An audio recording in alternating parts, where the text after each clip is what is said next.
मावशी हे यापूर्वी असं कधी घडलंय? नाही कधी आता झाले.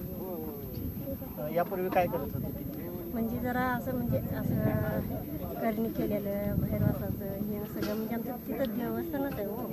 मग तिथं सांगतात प्रत्येक सोमवारी आमुष्या दिवशी फुलं गर्दी असते. खरं आताच हे असं म्हणजे ह्यांचा जे गुरु आहे ते गुरु पण असं झाडावरच जमले. मग ती गुरु पण सारखं असं वरतीवर झोपलं. हे आता कमीत कमी 2 वर्ष झाली म्हणत ते ती झोपणार आहे पण ते आज वेळ आला.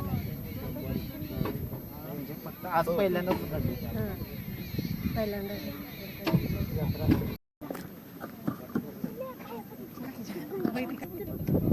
आता हे जे महाराज आहे त्यांचं नाव तुकाराम बापू वावरे आहे.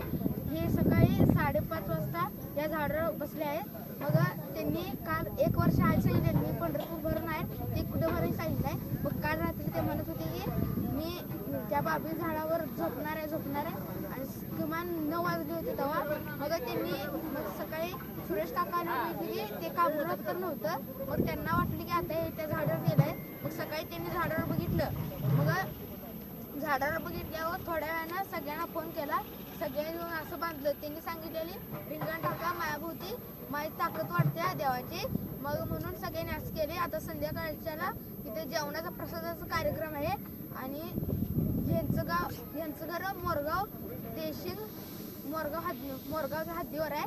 मग आणि त्याच्या घराच्या पलीकडला देशिंगवाडा आहे आणि हे जर भूत भीत काढते ती म्हणून यांचा वार सोमवार आहे. म्हणून ह्यांनी आपली ताकद वाढवायला त्या झाडावर सकाळी 5:30 वाजता चालले आहे.